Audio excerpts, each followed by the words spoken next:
তো চলো আজকে কার্ডবোর্ড ব্যবহার করে একটা ওয়াল হ্যাঙ্গিং বানাই। এই জিনিসটা আমি বানাচ্ছি আর্টিস্টিক রিফাত থেকে ইন্সপায়ার হয়ে। কেন, তোমার নিজস্ব কি কোনো কন্টেন্ট নাই? না ভাই, আমার এই ছোট মাথায় এত বুদ্ধি ওদের মতো আসে না। যাই হোক, আমি এই কার্ডবোর্ডগুলোকে ছোট ছোট পিস করে ইয়েলো পেপার দিয়ে কভার করে ফেললাম। তোমরা চাইলে অন্য কালার পেপারও ব্যবহার করতে পারবা।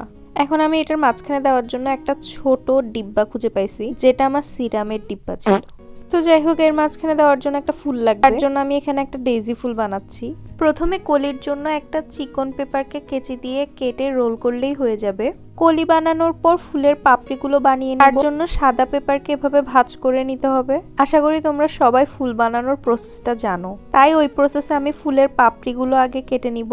ডেইজি ফুলের জন্য আমাদের সেম পাপড়ি দুইটা লাগবে, আর এই সবগুলো পাপড়ি আর কলিকে একসাথে অ্যাসেম্বল করলেই হয়ে যাবে আমাদের ডেইজি ফ্লাওয়ার। ফ্লাওয়ার রেডি করার পর আমাদের লাগবে ডাটি। তার জন্য আমি এভাবে গ্রিন পেপারকে রোল করে নিব আর মাথাটাকে একটু কেটে দিব ফুলের সাথে বসানোর জন্য। আমি একটা পাতাও অ্যাড করে দিয়েছি। এই তো রেডি আমাদের ফ্লাওয়ার। আমি এটাকে ওয়ালে হ্যাং করবো না দেখে কোনো হোল করিনি, তোমরা চাইলে করতে পারো।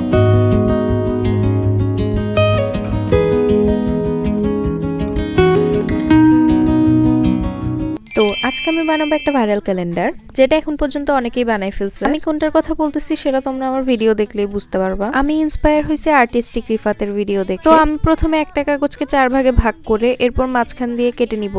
এভাবে আমাদের সারা মাসের জন্য কাগজ কেটে নিতে হবে। এখন আমি একটা ফ্লাওয়ার পটে শেপ করে মোটা ঢাল কেটে নিলাম, যেটা আমি সবগুলো কাগজেই বসিয়ে এঁকে নিব।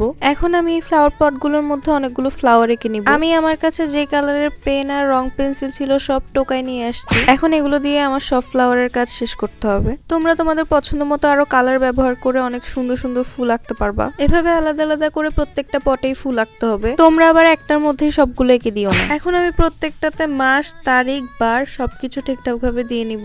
আমার ড্রয়িং হাতে লেখা কোনোটাই ভালো না, তাও তোমাদের যদি ভালো লাগে একটা লাইক করিও। আমি রিফাতের ভিডিওতে দেখছি ওর বার্থডে তারিখটা রেড কালার দিয়ে লিখতে, তাই আমিও আমারটা সুন্দর করে রেড কালার দিয়ে লিখে ফেললাম। সবগুলোতে লেখা হয়ে গেলে আমাদেরকে একটা স্ট্যান্ড বানাতে হবে, আর কোনো মোটা ঢালকে এভাবে করে কেটে নিলেই আমাদের স্ট্যান্ড রেডি হয়ে যাবে।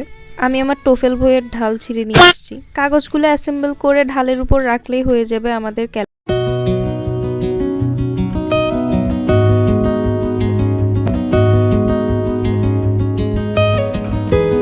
তো শুধুমাত্র A4 সাইজের একটি পেপার ব্যবহার করে আমরা আজকে বানাবো মোবাইল স্ট্যান্ড। তোমরা এটিকে ফোন স্ট্যান্ড করার জন্য অথবা ভিডিও করার জন্য ব্যবহার করতে পারবে। প্রথমে নিয়ে নিলাম A4 সাইজের একটি পেপার, যেটাকে মাঝখান দিয়ে ভাঁজ করব।